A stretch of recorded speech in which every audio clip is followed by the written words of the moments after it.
First chance playing at this stadium for Michael Vick and the 24-year-old as the Atlanta Falcons winning this game 14-10. Great effort by the Falcons defense today. UPS delivers a chance to win the ultimate home football experience.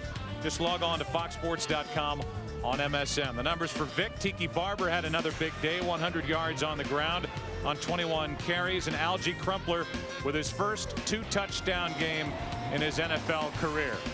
Post-game show is coming up for Pam Oliver, Troy Aikman, Chris Collinsworth. I'm Joe Buck. Congratulations to the Atlanta Falcons as they win today at Giants Stadium. They're 8-2. The Giants back to 500 at 5-5 on Eli Manning's first day as a starter in the NFL. Post-game show coming up now. رمضان على قناة الصفوة. برامج دينية وثقافية متنوعة وأثرية. رحلات ممتعة عبر التاريخ والجغرافيا ضمن برامج وثائقية عربية وعالمية. أجمل المسلسلات التاريخية. رمضان على قناة الصفوة، دائما أحلى.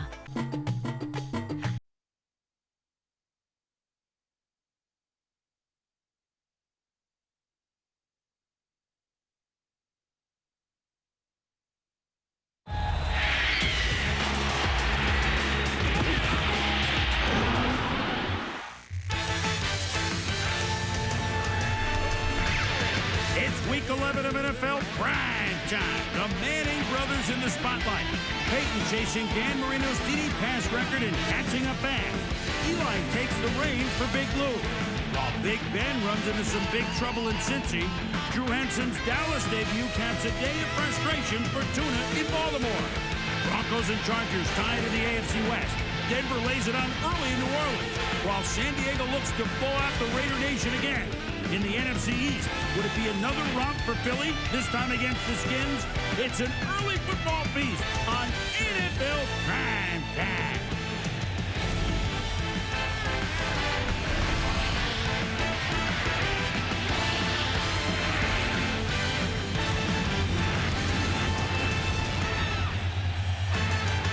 NFL Primetime is presented by Miller Lite.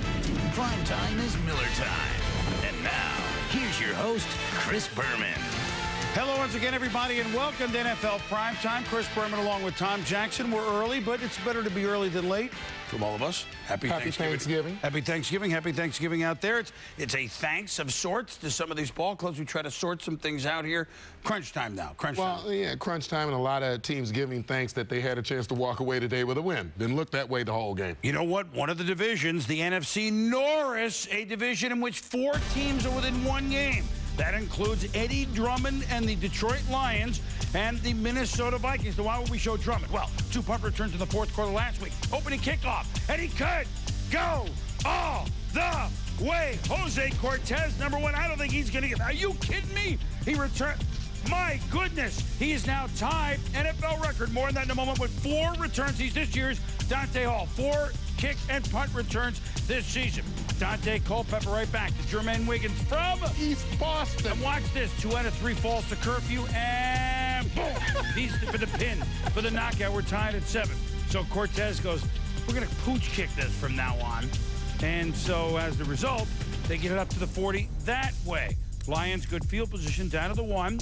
Joey Harrington, play action to his tight end, Steven Alexander, touchdown, 14-7 Detroit, who's had trouble scoring. Then, defense Detroit. Corey Redding tackles Ontario Smith the day they play the Grey Cup. Ontario sacked for a safety. 19-7 Detroit. But I like this. Dante Culpepper leadership gathers the offense around. Let's get going. And I don't know if that's something we would have seen a couple of years ago. Now he's the leader of that football team. And here's what you're seeing here. A 16-play drive culminating Culpepper to Nate Burleson. They go for 2. They get it. 19-15 Detroit lead. Then, 3rd and 12.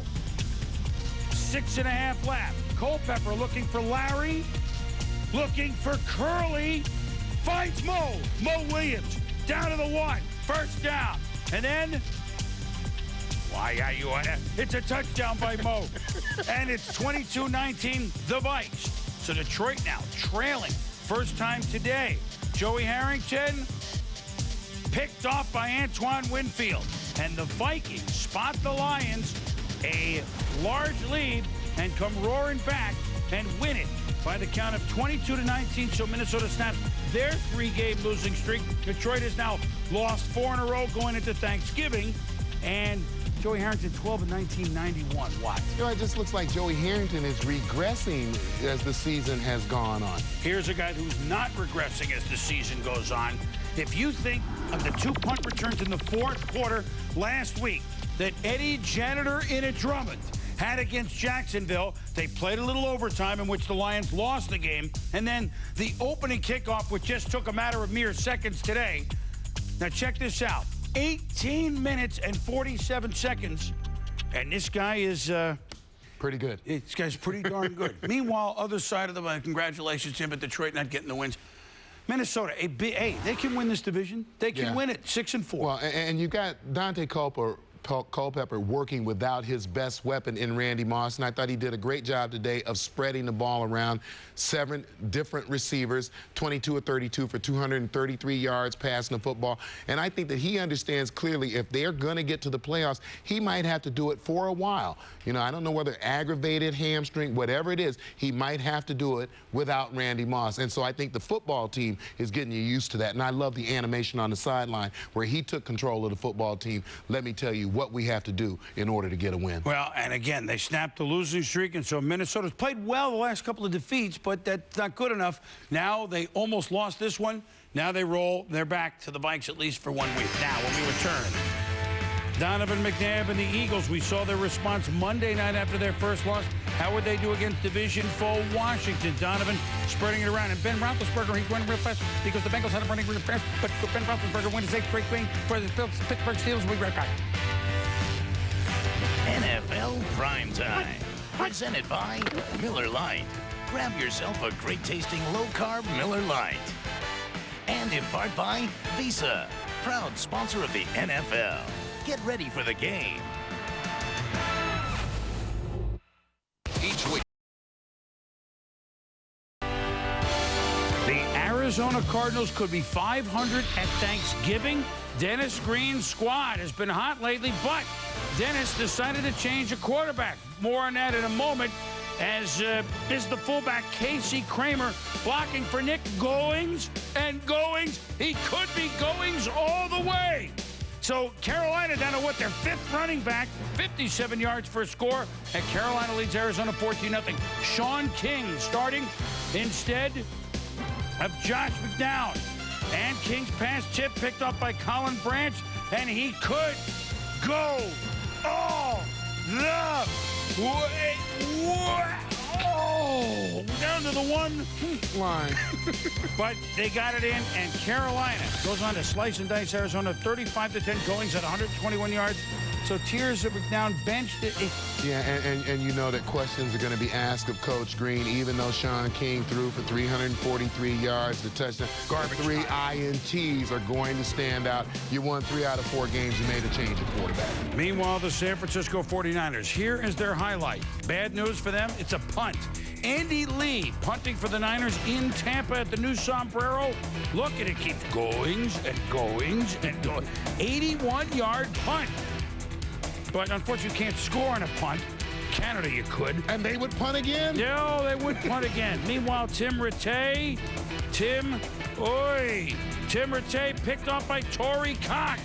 Very quickly, 55 yards for the Bucs.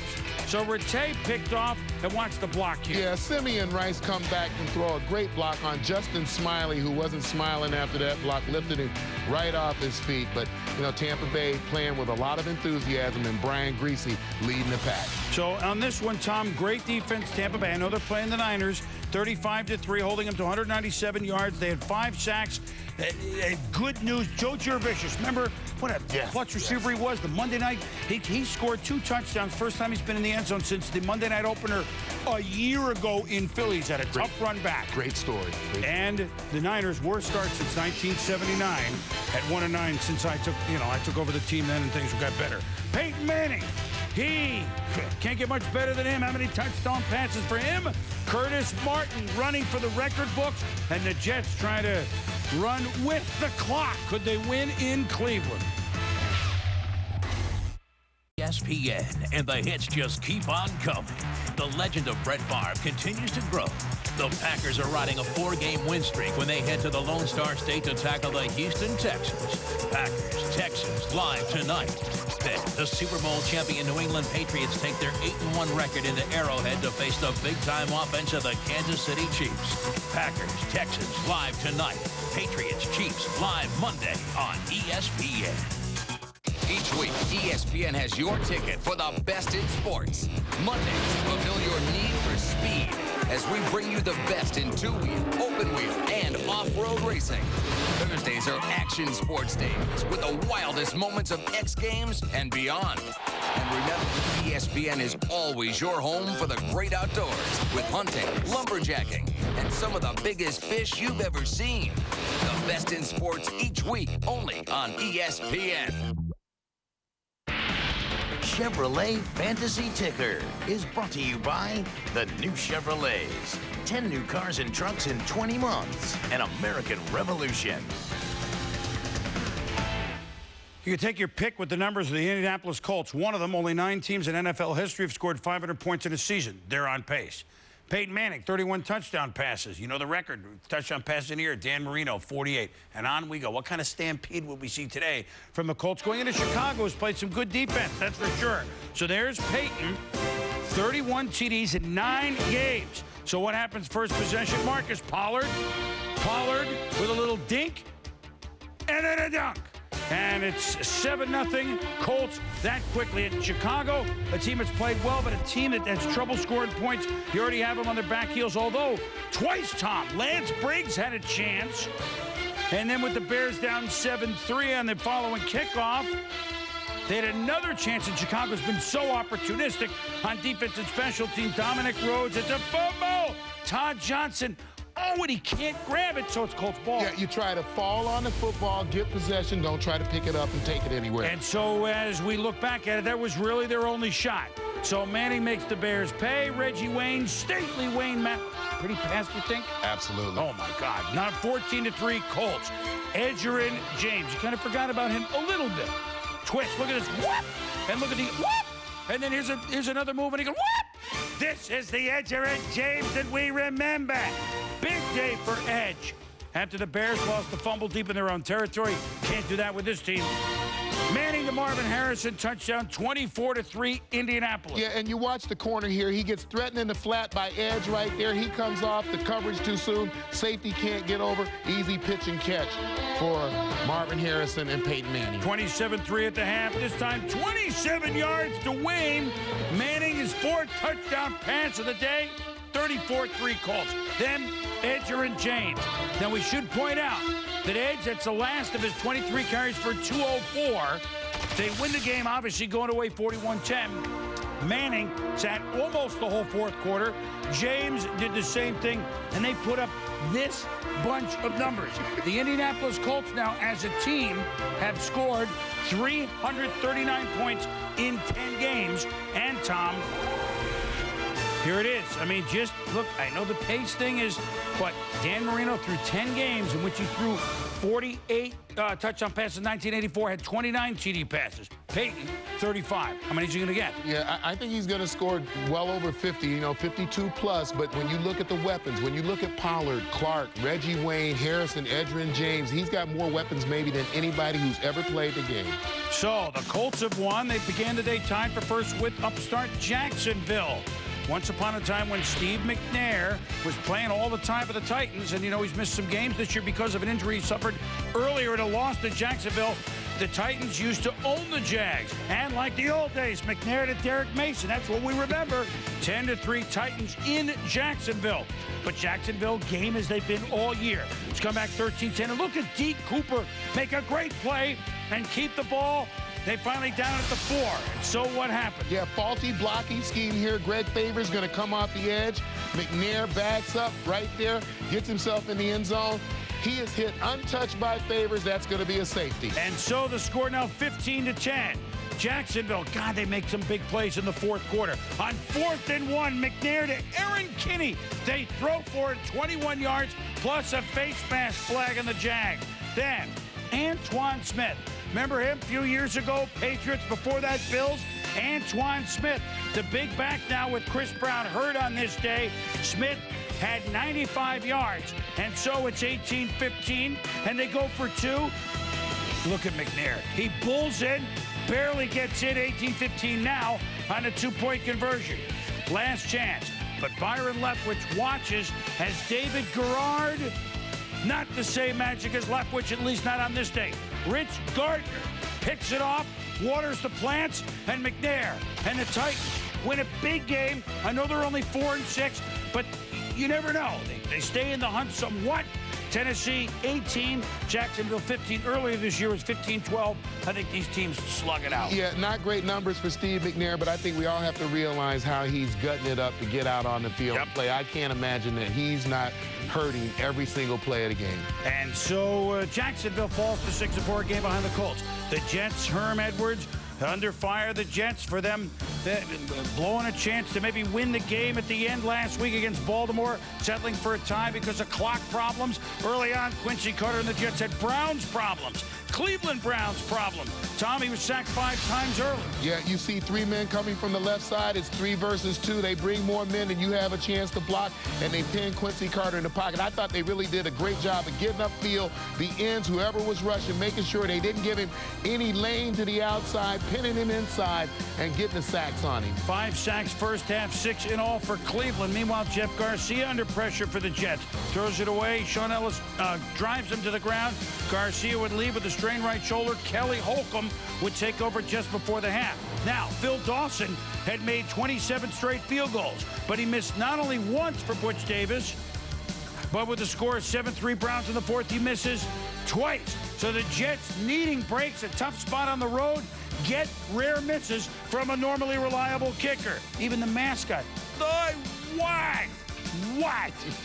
Then the Jets, later fourth, Curtis, my favorite Martin, picks up a first down, and oh, by the way, he rushes for 1,000 yards for the 10th straight season. Oh, by the way, he passes the great Hall of Famer Tony Dorsett for 6th all-time. Congratulations, Curtis. Then, Quincy Carter, Justin McCarron. We just saw Tennessee. He made big plays for them. Now he's making big plays for the Jets. First down. Look at McCarron's make the move on Leon. Touchdown. Carter hits him with a touchdown. 5.5 to go. The Jets lead at 10-7, and they go on to win it by that score. Dawson, we said normally reliable, not on this day, and a big win for Herm Edwards' New York Jets as they win at 10-7. Martin, 88 yards. That 1,000 yards makes 10 for 10 in his career. Only he and Hall of Famer Barry Sanders began their NFL career with 10 straight 1,000-yard seasons. Now, the other thing on Martin is, so we go inside the numbers. We told you now with 12,741 yards, he is 6th all-time rusher. We told you Martin and Sanders began with 10, Walter with 10, Emmitt Smith has 11. So this is the type of player and the type of effort you get from Curtis Martin, as we know. And Tommy, when you lose a tough game at home and then go on the road, that may be the toughest spot, and look what the Jets did. Wasn't pretty, they won. Yeah, we saw it a couple of times this year already. Seattle lost to the Rams. They went on a bit of a slide. You know, Indy was at home against the Jags. They lost that game. They went on a bit of a slide. I know that was a concern for Coach Edwards. We go into a tough place to play. Cleveland, we're going to have to play a good, solid football game, but I think a lot of times it's beyond the stats, it's beyond scheme. It is all the way down to mindset, and I don't think there's anybody who does a better job of getting his team in the right frame of mind than Herman Edwards. He did that. They got away with a win. You know, they got a couple of breaks in terms of the special teams, but they got away with a win.